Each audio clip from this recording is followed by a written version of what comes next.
Think I can fly when I'm with you.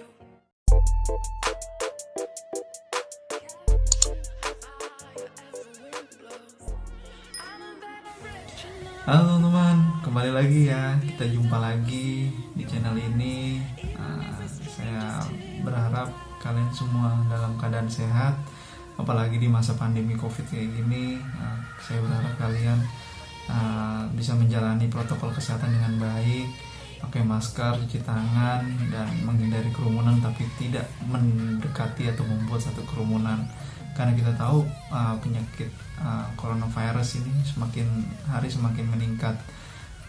Pada hari ini saya akan coba untuk bahas mungkin seputaran tentang penyakit coronavirus itu ya, dari perspektif saya. Mungkin ada juga yang bisa nanti menambahkan, atau mungkin ada yang kurang bisa membantu melengkapi di kolom komentar. Silakan, ini terbuka untuk kita berdiskusi dan hal yang positif dari perspektif kita tenaga medis. Saya berharap buat teman-teman tenaga medis dimanapun kalian berada, kalian adalah pejuang kesehatan, garda terdepan. Saya berharap kalian selalu menjaga diri kalian, tetap safety, walaupun mungkin beban yang akan kalian hadapi pada saat ini akan semakin bertambah. Saya berharap kalian tetap sehat, amin, ya kan? Oke, saya akan bahas mungkin tentang COVID-19, karena banyak juga, ada juga yang minta, Bang, buatkanlah video tentang COVID itu dari perspektifnya seorang PPDS. Tapi ya sebenarnya yalah PPDS, walaupun saya baru ujian, ya Tuhan hasilnya baik ya, cuma saya belum dapat ijazah jadi PPDS lah masih. Oke, perspektif COVID-19 dari PPDS Paru ya. Jadi COVID ini pertama kali itu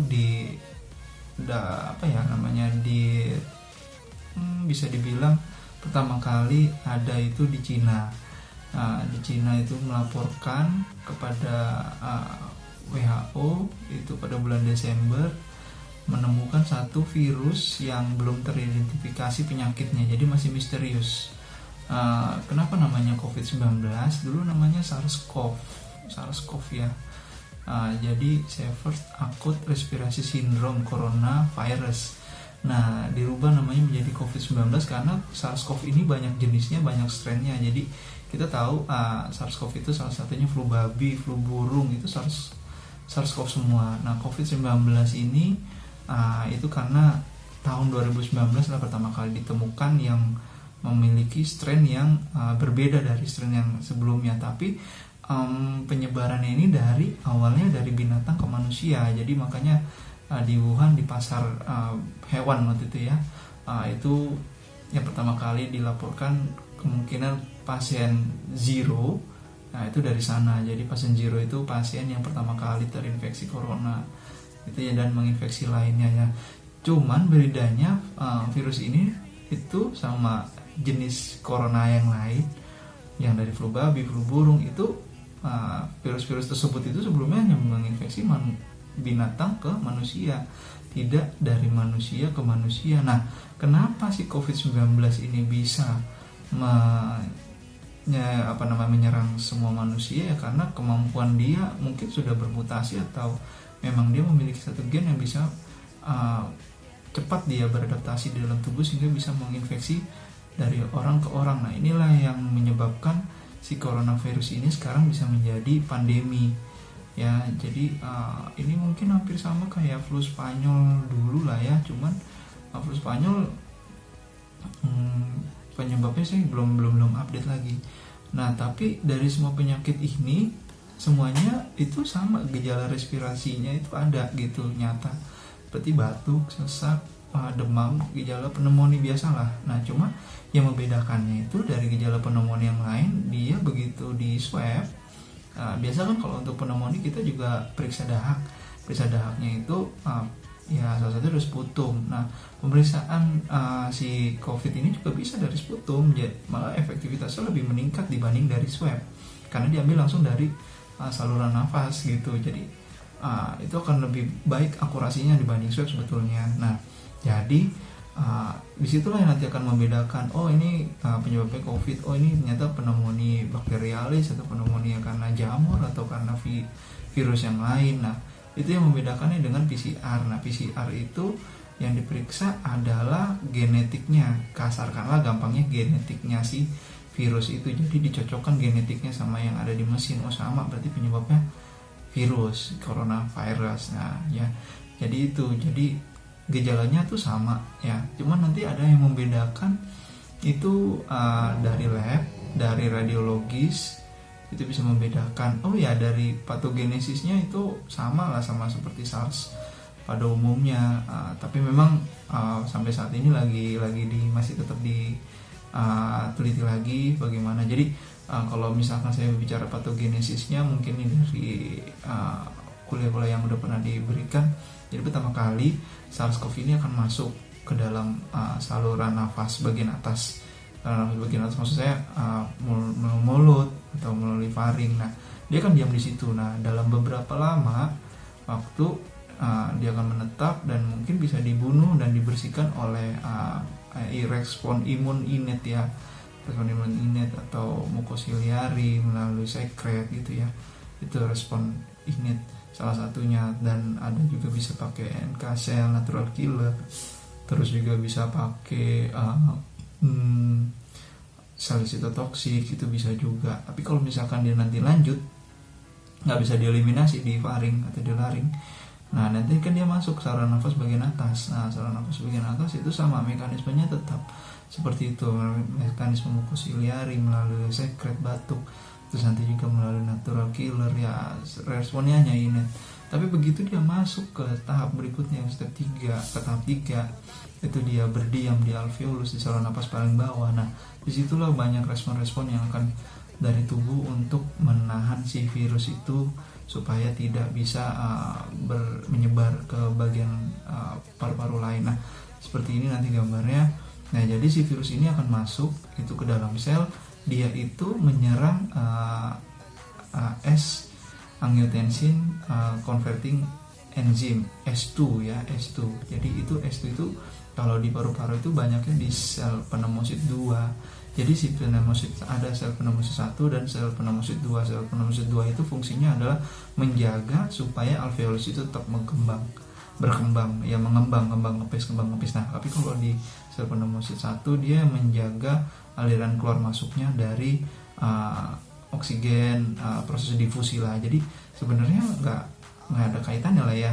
Nah, pada saat tahap awal makanya orang banyak yang tidak bergejala karena ya baru di tahap awal aja. Kalau imunnya bagus dia akan mati kuman, mati virusnya. Kalau misalkan imunnya jelek akan tahap lanjut, baru dia akan menimbulkan gejala sesak, terus gejala demam, karena udah banyak respon-respon mediator imun yang akan keluar masuk ke dalam alveolus itu tadi. Nah tadi kan masuk sel pneumosit 2 itu kan rusak dia, tapi tubuh akan mengeluarkan signal melalui interferon. Jadi interferon ini pertama kali dia akan membunuh si kumannya, dimana dalam sel, nah kuman si virus membunuh virus ya maksudnya. Kalau virus ini nanti juga dia akan bereplikasi melalui protein S. Nah nanti karena dia single strand RNA, dia akan berduplikasi melalui protease. Nah nanti dia akan begitu sudah berduplikasi dia akan nyebar ke sel lain. Nah mekanisme pertama respon imunnya adalah interferon. Interferon nanti akan membunuh sel tersebut dan mengirimkan signal ke sel lain supaya tidak terinfeksi. Dia akan membentuk mekanisme pertahanan diri itu dan juga memanggil sitokin inflamasi yang lain seperti makrofag gitu. Makrofag M2 dia akan bersifat destruktif. Nah juga dia akan menghasilkan interleukin. Nah inilah interleukin yang paling sering dikenal, itu interleukin 1B, inter-TNF alpha, interleukin 8, interleukin 6. Nah ini akan beredar secara sistemik. Nah pembuluh darah begitu ada infeksi dia akan berdilatasi, dia melebarkan pori-porinya supaya apa? Supaya leukosit itu atau sel peradangan inflamasi itu masuk ke dalam alveolus. Nah masuk ke dalam alveolus dia akan membunuh si virus tersebut. Cuman sayangnya karena dia tidak spesifik atau non spesifik, seperti monosit makanya akan meningkat, dan sel granulosit lainnya, limfosit akan rusak dia, makanya limfositnya menurun. Nah, jadi akan menumpuk di alveolus sehingga alveolus akan terendam. Jadi banyak cairan di situ. Nah, begitu ya cairan, barulah di situ timbul sesak, saturasi menurun. Nah, setelah saturasinya menurun dan timbul sesak, nanti kalau memang dia bagus prosesnya berjalan, nanti ada makrofag M1. M1 itu adalah proses dari wound healing. Jadi sel yang mudah rusak akan terbentuk satu jaringan fibrosit yang nanti terbentuk akan menjadi fibroblast, menjadi fibrosit, dan menjadi fibrosis nanti. Nah, sehingga akan semakin sulit untuk oksigen berdifusi. Nah, disitulah jadi makanya mekanisme ARDS tercipta. Kalau misalkan nanti juga ada sepsis itu karena infeksi tadi itu dia menyebabkan interleukin 1, interleukin 6, TNF alpha itu kan beredar sistemik dia. Nah, nanti akan masuk ke sel hepar. Di sel hepar nanti dia akan merangsang pembentukan akut phase protein. Nah, akut phase protein ini akan menimbulkan satu mekanisme lagi, yaitu meningkatkan antikoagulan sehingga bukan antikoagulan, nanti prokoagulan. Jadi prokoagulan ini nanti akan makin meningkat dan akan jadi darah akan semakin terbentuk koagulasi. Jadi akan terbentuk trombus di pembuluh darah. Nah, trombus tersebut inilah yang nantinya akan masuk ke jaringan misalkan organ seperti organ di ginjal, organ di hepar juga, atau organ di otak, itu kan menjadi mikrosirkulasi. Nah, akibat terdapatnya mikrosirkulasi tadi akibat dari interleukin 1 beta, interleukin 6, TNF alpha tersebut. Nah, jadi akan terjadilah hiperperfusi dari jaringan. Jadi jaringannya akan mati di situ. Nah, itulah tandanya, makanya nanti akan terlihat fungsi hatinya, SGLT-nya akan meningkat, bilirubin akan meningkat, tekanan darah akan menurun karena vasodilatasi, kekurangan cairan dia, karena cairannya tuh banyak keluar ke dalam jaringan interstisial. Jadi makanya itulah ada beberapa mekanismenya ya. Nah, itu nanti kalau misalkan kondisinya sudah berat seperti itu akan masuk ke dalam kriteria gejala berat ya. Jadi kan sekarang kan berubah nih gejalanya, kriterianya. Dulu kan misalkan OTG, PDP gitu kan, PDP ringan, PDP sedang, PDP berat, konfirmasi. Kalau sekarang kan udah berubah ya kan, revisi 5 menyatakan bahwa, atau dari PDPI juga menyatakan bahwa sekarang nggak ada lagi OTG, nggak ada, kecuali terkonfirmasi tanpa gejala. Jadi ada kriteria hanya suspek, probable, terkonfirmasi. Nah, jadi hanya 3 itu. Jadi sebenarnya lebih disederhanakan aja sih. Cuman karena berhubung udah banyak didengar sama orang-orang, kriterianya OTG gitu ya, atau PDP gitu ya, mungkin brand image lah. Tapi kalau misalkan kita edukasi ke pasien atau kita sering-sering mengadakan penyuluhan tentang COVID ini, pasti akan berubah lah nanti pandangan mereka gitu ya. Jadi kapan dibilang kriteria suspek itu sebenarnya udah banyak sih, di buku-buku juga ada. Jadi kapan dibilang orang itu suspek dari COVID? Apabila dia punya gejala ISPA tapi tidak diketahui penyebabnya, itu di COVID. Terus punya kontak riwayat perjalanan atau merawat pasien COVID, itu ya suspek ya kan. Terus kalau probable ini gejalanya sudah ada, nah diperiksakan juga, cuman dia tidak diperiksakan PCR-nya, jadi itu masih probable. Logikanya kan ya probable berarti masih kemungkinan ya kan, gampangnya kan gitu kan, probable. Berarti itu gejala ISPA atau gejala pneumonia, udah diperiksa lab, udah periksa ronsen, tapi dia nggak periksa PCR. Nah, itulah probable. Jadi misalkan ISPA, pneumonia, RDS, tapi nggak ada pemeriksaan swabnya, masih probable. Tapi begitu dia dilakukan pemeriksaan swab, berarti dia akan naik ke terkonfirmasi. Nah, terkonfirmasi inilah baru akan dibagi menjadi yang tanpa gejala, dengan gejala ringan, gejala sedang, gejala berat. Jadi ada 4 ya. Jadi terkonfirmasi baru dibuat jadi 4. Nah, jadi kalau misalkan tidak terkonfirmasi dia hanya 2. Oke. Nah, jadi misalkan dia terkonfirmasi gejalanya nggak ada gejala tapi terkonfirmasi positif. Nah ini yang banyak beredar, dan kan tadi udah saya jelasin kan, jadi begitu masuk dia hanya nempel di sel pneumosit 2, tubuh membuat pertahanan tubuh innate dia. Itu nanti kalau misalkan dia berhasil pertahanan tubuhnya secara innate, nah ya udah resolve di situ, sembuh di situ. Tapi dia carrier mungkin bisa juga kumat lagi pada saat data tubuhnya turun. Orang yang udah sehat aja, yang udah pernah kena COVID ya bisa kena lagi kok, ya kan? Apalagi yang mungkin baru terinfeksi. Jadi memang nih penyakitnya masih unknown, untuk pengobatannya masih belum ditemukan. Ya dugaannya, bukan dugaannya, berdasarkan beberapa penelitian bisa menggunakan obat A, B, C, D. Ada juga mungkin bisa pakai vaksin gitu ya. Itu akan dicoba tetap sampai kita menemukan jawabannya. Jadi untuk menunggu itu kita harus bisa jaga kondisi kita, dan kita juga harus bisa mengedukasi kepada pasien atau masyarakat juga. Ya, terus tadi saya bilang apa? Gejala yang tidak ada gejala. Nah, tidak ada gejala ini pasien ini boleh dirawat di rumah, dan dia harus diberikan leaflet, edukasi lah intinya gitu. Jadi kita kasih lembar edukasi sama pasien, dan pengobatannya itu ya pengobatan simptomatis saja karena daya tahan tubuh masih bagus, mungkin minum jamu, pon-pon gitu ya, mungkin olahraga, terus vitamin gitu, vitamin silakan lalu kasih, nggak apa-apa. Terus tapi kalau misalkan di gejalanya ringan, dia tetap masih bisa di rumah. Jadi bisa di rumah itu 2, gejala tanpa gejala terkonfirmasi positif dan dengan gejala ringan. Nah kalau gejalanya sudah sedang, dia harus dirawat, dan dirawatnya di rumah sakit. Rumah sakitnya bukan rumah sakit rujukan, rumah sakit darurat, Wisma Atlet, mungkin di RSUD bisa juga. Tapi kalau misalkan gejalanya berat, nah baru dia di rumah sakit rujukan, karena dia akan membutuhkan banyak penanganan medis dan akan membutuhkan banyak dari disiplin ilmu yang lain untuk menangani dia. Apakah dia ada komplikasi atau enggak gitu ya. Nah, penanganan yang untuk di ringan ini masih sama, dan tapi dia sudah dapat dengan obat-obatan antivirus gitu ya, udah dikasih tuh obat-obatannya.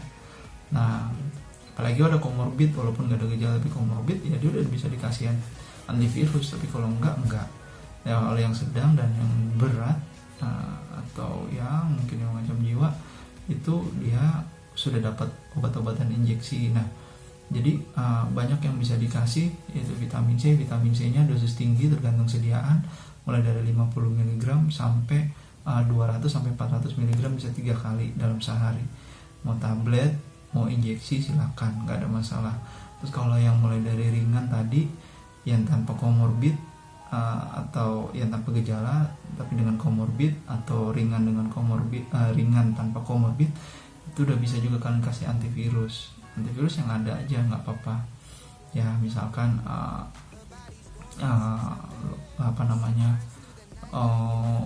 oseltamivir misalkan 2x75 mg itu silakan kasih. Kalau ada kloroquine sulfat 500 itu boleh juga kalian kasih 2x1, tapi nanti dievaluasi. Nah kalau pakai hidroksikloroquine itu yang harus hati-hati, kalian harus EKG dulu. Setelah di EKG dilihat kalau misalnya nggak ada tanda-tanda gejala gangguan dari jantung, boleh, dan evaluasi per 2-3 hari sekali itu biasanya. Nah terus bisa juga ada yang ngasih azitromisin, ada juga yang kasih levofloxacin, atau ya itu azitromisin 1x500 atau levo 750 itu selama 5 hari, 3-5 hari. Itu jadi obatnya combine. Nah tapi kalau untuk yang sedang, kita udah mungkin udah bisa masuk injeksi.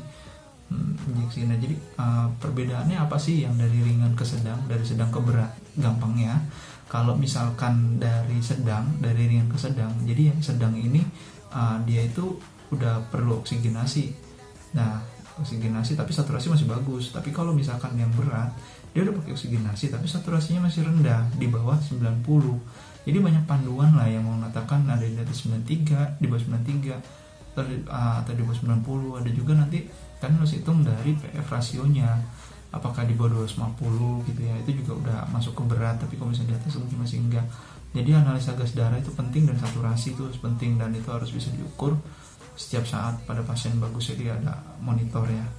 Nah kapan nanti akan dilakukan intubasi. Jadi kita harus observasi di pasien. Jadi pada yang sedang dan yang berat ini yang jadi prioritas biasanya di penanganan serius. Jadi dia harus dievaluasi baik di ronsennya, baik dia itu labnya, terus klinisnya bagaimana. Jadi itu harus dievaluasi rutin. Pada saat dievaluasi rutin nanti, apabila ada satu gejala penurunan kesadaran, terus tensi yang turun atau saturasi yang turun, nah itu baru kita bisa lakukan tindakan intervensi namanya. Kita bisa belikan dia ventilator. Biasanya sih dikasihnya high flow nasal kanul dia 30 liter sama 1-2 jam, nanti diobservasi lagi, itu aja. Terus kalau misalkan nanti ada hitung-hitungannya, itu nanti akan melihat dia apakah pasien ini bisa untuk tanpa intubasi atau dengan intubasi. Jadi perhitungannya caranya seperti ini. Nah, nanti apabila nilainya hanya di bawah 3,7 itu nanti bisa tanpa intubasi. Tapi kalau udah nilainya di atas 4, nah ini ya itu baru kemungkinan prognosisnya buruk, jadi harus dilakukan intubasi. Dan banyak yang dilakukan pada saat pasien di kondisi berat itu bisa dikasih karena tadi kan proses prokoagulannya meningkat, antikoagulannya menurun, jadi banyak yang dikasih heparin, low molecular weight heparin biasanya. Jadi enoxaparin kayak gitu, itu bisa dikasih buat 7 hari. Dan juga dexa. Jadi banyak orang yang beranggapan dexa itu bisa menyembuhkan COVID. Itu salah. Jadi kalau kita lihat dari patogenesisnya, kapan kita perlu pakai dexa? Pada saat yaitu tadi, misalkan akan terjadinya ARDS, tandanya apa? Saturasi menurun gitu. Nah itu bisa dipakai dexa. Maksud saya kortikosteroid ya. Jadi dexa tuh banyak pilihan, ada dexa, ada hidrokortison gitu ya. Jadi macam-macam, ada metilprednison. Jadi itu dipakai pada saat kondisi yang berat. Jadi menurut guideline WHO udah bisa dipakai, jadi itu bisa kalian pakai. Oke. Nah, ada lagi yang berubah, itu di kriteria pemulangan. Nah, kriteria pemulangan itu sebenarnya gini. Jadi kenapa itu dikeluarkan? Karena memang WHO menetapkan 10 hari ditambah 3 hari setelah gejala, nah itu boleh dipulangkan atau setelah dilakukan pemeriksaan ya. Jadi misalkan lakukan pemeriksaan nih hari ini, nah 13 hari kemudian boleh dirawat, itu udah bisa pulang. Kenapa? PCR itu apabila dicek mungkin dia bisa menimbulkan hasil positif tetap, tapi kita mesti lihat dulu dari namanya itu lupa saya namanya, tapi kita harus minta datanya. Apabila hasilnya bisa tetap positif, itu bisa aja virus yang sudah mati tetap terdeteksi, tapi dia tidak aktif virusnya, karena kan dilihat kan genetiknya ya, pasti kan akan terdeteksi kan. Nah itu jadi kalau misalkan nanti kita bisa positif, ya itu gak ada masalah gitu. Atau juga mungkin memang positif masih belum sembuh, karena apa? Mungkin dia ada penyakit imunokompromis yang bisa menyebabkan dia daya tahan tubuhnya turun, jadi virus itu kan tetap ada dan memang lama. Jadi kita harus lihat juga klinisnya dan kita evaluasi lagi radiologisnya. Jadi kalau misalkan gambarannya radiologisnya perbaikan, ya mungkin hanya tadi virus yang mati gitu kan, terdeteksi. Tapi misalkan klinisnya tidak perbaikan, ya berarti emang virusnya aktif kembali. Jadi ada juga yang diistilahkan reinfeksi atau reinfeksi lah ya. Reinfeksi itu terinfeksi kembali. Nah seperti itu. Jadi kayaknya kita harus benar-benar perhatikan gitu. Cuman yang tadi kriteria itu bisa dipakai apabila misalkan rumah sakit itu penuh gitu ya, supaya bisa karena memang udah dianggap mungkin pasiennya sembuh, bisa pulang 13 hari, tapi dengan syarat selain dari PCR dan klinis membaik, pasien bisa pulangkan supaya pasien yang lain bisa masuk, bisa kita observasi, bisa kita rawat supaya tidak jadi perburukan. Nah seperti itu maksudnya.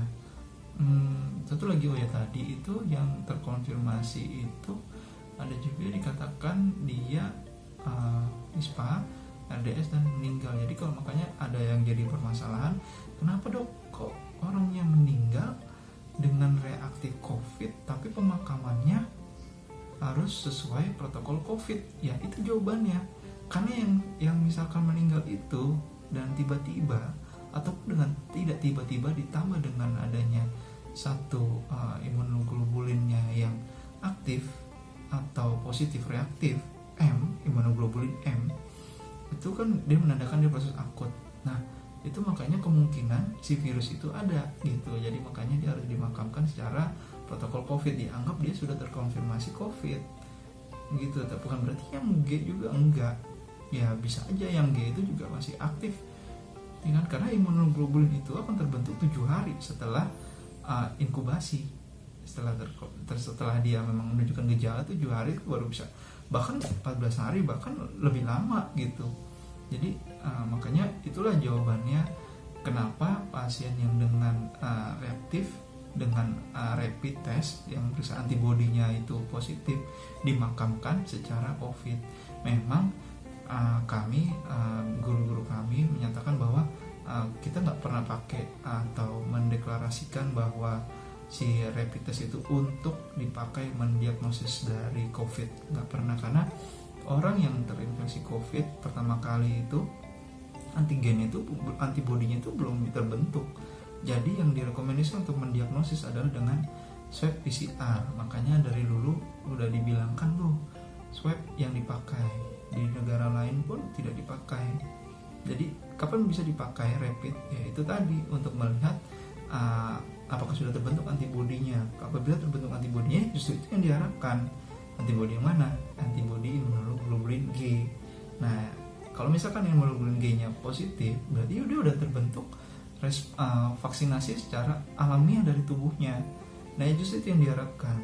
Nah, pada saat imunoglobulin M-nya aktif, tapi G-nya belum ada, berarti dia itu adalah fase reaktif, dia fase akut. Jadi itu justru yang jadi concern di kita untuk pengobatan yang harus dilakukan secara serius di situ. Karena di situ akan melibatkan respon-respon informasi yang tinggi dan supaya nanti kan bisa menjadi yaitu tadi gejala yang berat. Makanya biasanya hanya untuk evaluasi sih biasanya.